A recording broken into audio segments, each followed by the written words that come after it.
అక్షయ్‌కి తన భార్య అంజలి అంటే ప్రాణం. అక్షయ్ ఒక ప్రముఖ ఐటీ కంపెనీలో పనిచేస్తూ పని మీద హైదరాబాద్ నుండి ముంబైకి వెళ్లాల్సి వచ్చింది.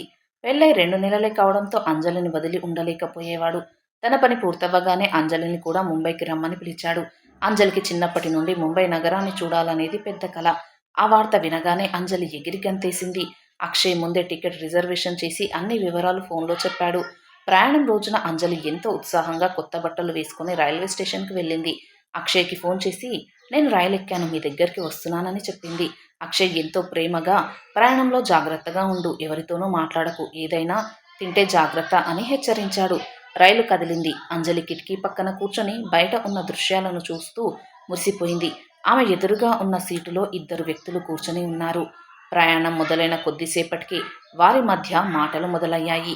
అంజలి మంచితనం వల్ల ఆ వ్యక్తులతో మర్యాదగా మాట్లాడింది. అప్పుడప్పుడు అక్షయ్‌కి ఫోన్ చేసి తన ప్రయాణ విశేషాలను పంచుకునేది. ఆమెకు ఆ వ్యక్తుల ప్రవర్తనలో ఎలాంటి తేడా కనిపించలేదు. వారు ఆమెతో చాలా గౌరవంగా, నమ్మకస్తులలా నటిస్తూ మాట్లాడారు. సుదీర్ఘ ప్రయాణంలో వారు ఆమెకు నీళ్లు, తినుబండారాలు ఆఫర్ చేశారు. అంజలి మొదట వద్దని చెప్పినా ఆ తర్వాత వారి పట్టుదలకు తలొగ్గింది. అది ఆమె జీవితాన్ని మార్చబోయే విషం అని తెలియక తిన్నది. కాసేపటికే అంజలి కళ్ళు భారంగా అనిపించాయి. తన భర్తకు ఫోన్ చేద్దామనుకుంది. కానీ ఫోన్ పట్టుకునే శక్తి లేదు. రైలు వేగంగా పరిగెడుతోంది. కానీ అంజలి నిద్రలోకి జారిపోయింది. ఆ నిశ్శబ్దంలోనే ఆమె ప్రపంచం చీకటిమయం అయిపోయింది. అక్షయ్ స్టేషన్‌లో రైలు కోసం ఆతృతగా ఎదురుచూస్తున్నాడు. అక్షయ్ స్టేషన్‌లో ఎంతసేపు చూసినా అంజలి రాలేదు. ఫోన్ చేస్తే స్విచ్ ఆఫ్ అని వస్తోంది. భయం అక్షయ్ గుండెలను పిండేస్తోంది. అటువైపు అంజలికి మెలకువ వచ్చింది. తన చుట్టూ ఉన్న వాతావరణం చూసి ఆమె ఒక్కసారిగా వణికిపోయింది. ఆమె రైలులో లేదు. ఒక చీకటి గదిలో బంధించబడి ఉంది. అది ముంబైలోని ఒక ప్రమాదకరమైన ప్రాంతమని ఆమెకు అర్థమైంది. తనను మోసం చేసిన ఆ వ్యక్తులు అక్కడ లేరు. గది బయట నుండి వింత శబ్దాలు వినిపిస్తున్నాయి. అంజలి గట్టిగా కేకలు వేయడానికి ప్రయత్నించింది. కానీ ఆమె గొంతు రావడం లేదు. ఎవరో మహిళలు లోపలికి వచ్చి ఆమెను సిద్ధం చేయమన్నారు. వారు పెట్టిన బట్టలు చూసి అంజలి ఏడవడం మొదలుపెట్టింది. ఆమెను కొట్టి, బెదిరించి బలవంతంగా సిద్ధం చేశారు. ఇది మనిషిగా తన జీవితానికి జరిగిన అత్యంత దారుణమైన అపరాధం. ఆ గదిలో మరెంతో మంది అమ్మాయిలు కన్నీళ్లతో ఉన్నారు. రోజులు గడుస్తున్న కొద్దీ అంజలిలోని ఆశ చచ్చిపోసాగింది. ఒకరోజు అక్కడికి అతడు వచ్చి, "ఈరోజు నువ్వు కస్టమర్‌ని కలవాలి. లేదంటే చంపేస్తాం" అని ఆ యజమాని హెచ్చరించింది. అంజలికి బ్రతకడం కంటే చావు మేలనిపించింది. బలవంతంగా అలంకరించి ఆమెను ఒక గదిలోకి పంపారు. ఆమె భయంతో వణుకుతూ ఆ గదిలో కూర్చుంది. ఆ గది తలుపు తీసింది. ఎవరో తెలియదు. అంజలి కళ్ళు కన్నీళ్లతో నిండి ఉన్నాయి. తల దించుకొని కన్నీరు మున్నీరుగా విలపించింది. తనను రక్షించే దేవుడు ఎవరూ లేరా అని దేవుడిని వేడుకుంది. ఆ అపరిచిత వ్యక్తి ఆ గదిలోకి అడుగుపెట్టాడు. గదిలోకి వచ్చిన వ్యక్తి ఎవరో అంజలి చూడలేదు. ఆమె కన్నీళ్లు ఆపలేక, "నన్ను వదిలేయండి. నేనిక్కడి దాన్ని కాదు" అని వేడుకుంది. తన భర్త అక్షయ్ పేరు చెప్పి ఆమె గుండె పగిలేలా రోదించింది. ఆమె పరిస్థితి చూసి ఆ వ్యక్తి ఒక్కసారిగా నిశ్శబ్దంగా ఉండిపోయాడు. ఆ గొంతు అతనికి బాగా పరిచయమైనట్లు అనిపించింది. అంజలి తల పైకెత్తి చూసేసరికి ఆమె గుండె ఆగినంత పనైంది. తన ముందు నిలబడింది సాక్షాత్తు తన భర్త అక్షయ్. ఆ షాక్ నుండి తేరుకోవడానికి ఆమెకు సమయం పట్టింది. అక్షయ్ కళ్ళలో కన్నీరు ఆగడం లేదు. అంజలిని చూడగానే అక్షయ్ తన భార్య అని గుర్తుపట్టాడు. తన భార్యను ఆ స్థితిలో చూసి అక్షయ్ గుండె ముక్కలైంది. అతను తట్టుకోలేక అంజలిని హత్తుకున్నాడు. అంజలి అతని భుజం మీద తలపెట్టి పసిపాపలా ఏడ్చింది.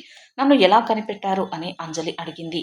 అక్షయ్ ఏం మాట్లాడకుండా తన భార్యను ఓదార్చాడు. అంజలి గతాన్ని పూర్తిగా వివరించింది. ఆ వ్యక్తుల మోసం, ఆ కోటాలోని నరకం అంతా వివరిస్తుంటే అక్షయ్ రక్తం మరిగింది. కానీ ఇప్పుడు భావోద్వేగాల కంటే తెలివితేటలతో ఆలోచించాలని అక్షయ్‌కి తెలుసు. ఇక్కడ నుండి బయటపడడం ఎలాగో అక్షయ్ ఆలోచించాడు. బయట కాపలాదారులను దాటి వెళ్ళడం అంత సులభం కాదు. తన ప్రాణ ప్రియురాలిని ఎలాగైనా బ్రతికించుకోవాలి అని నిర్ణయించుకున్నాడు. ఒకరిని ఒకరు చూసుకుంటూ ఎంతసేపు గడిచారో తెలియదు. అక్షయ్ తన ఫోన్ తీసి నెమ్మదిగా కంట్రోల్ రూమ్‌కు మెసేజ్ చేశాడు. తన పరిస్థితిని, ఉన్న ప్రదేశాన్ని పోలీసులకు తెలియచేశాడు. అంజలి ప్రాణాలు అక్షయ్ చేతుల్లో ఉన్నాయి. అక్షయ్ ఫోన్ కాల్ వెళ్ళగానే ఒక ధీమాతో అంజలిని చూశాడు. పోలీసులు వస్తారన్న నమ్మకం అక్షయ్‌కి కలిగింది. బయట గది తలుపులు తట్టే శబ్దం వినిపించింది. యజమానురాలు త్వరగా రమ్మని అరుస్తోంది. అక్షయ్ భయాన్ని దాచిపెట్టి అంజలిని వెనక దాచుకున్నాడు.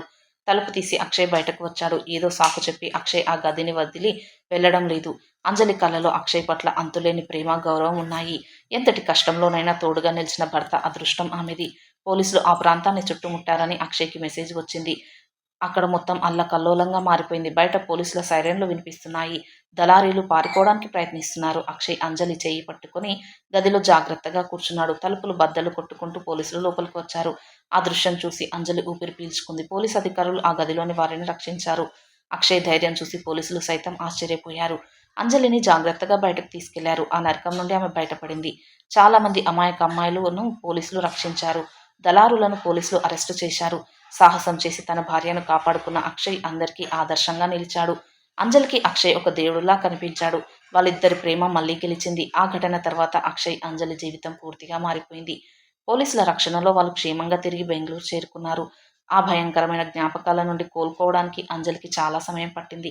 అక్షయ్ ప్రతిక్షణం ఆమెకు తోడుగా ఉన్నాడు. ఆమెకు పాత రోజులు గుర్తొచ్చినప్పుడల్లా అక్షయ్ ఆమెను ఓదార్చేవాడు. సమాజం ఏమనుకుంటుంది అనే భయం ఇప్పుడు అంజలిలో లేదు. ఎందుకంటే ఆమె భర్త ఆమెకు అండగా ఉన్నాడు. ఈ ఘటన వల్ల అక్షయ్, అంజలిల మధ్య బంధం మరింత బలపడింది. ఏ కష్టం వచ్చినా కలిసి ఎదుర్కోవాలనే నిర్ణయానికి వచ్చారు. ఆ నేరస్తులందరికీ కోర్టు కఠినమైన శిక్ష విధించింది. అక్షయ్ తన భార్యను కాపాడుకున్న తీరు ఎంతో మందికి స్ఫూర్తినిచ్చింది. అంజలి మళ్ళీ తన సాధారణ జీవితాన్ని ప్రారంభించింది. వాళ్ళు తమ కష్టాలను మర్చిపోయి భవిష్యత్తు గురించి ఆలోచించడం మొదలుపెట్టారు. అక్షయ్ అంజలిని ఎక్కడికి వెళ్ళినా జాగ్రత్తగా చూసుకునేవాడు. ఆ ప్రయాణం వారికి ఒక పెద్ద పాఠం నేర్పింది. ఎవరిని గుడ్డిగా నమ్మకూడదని అర్థమైంది. అక్షయ్, అంజలి ఒకరికొకరు తోడుగా బ్రతకాలని నిర్ణయించుకున్నారు. వారింట్లో మళ్ళీ సంతోషం ఉంది. జీవితం అంటే కేవలం అందమైన క్షణాలు మాత్రమే కాదు, కష్టాలను దాటుకొని రావడమని తెలుసుకున్నారు. అక్షయ్ తన భార్యను ఎంతగానో గౌరవించేవాడు. అంజలి కూడా తన భర్తను ప్రాణంగా భావించేది. వారి కథ ఎంతో మందికి ధైర్యాన్ని ఇచ్చింది. ప్రేమంటే కేవలం మాటలు కాదు, కష్టాల్లో తోడుండడమే అని. ఇద్దరూ కలిసి మళ్ళీ కొత్త ప్రయాణాన్ని మొదలుపెట్టారు. ఆ ప్రయాణం ఇప్పుడు ఎంతో సురక్షితంగా ఉంది. వారి ప్రేమ కథ ఎప్పటికీ ఇలాగే సాగాలని ఆశిద్దాం.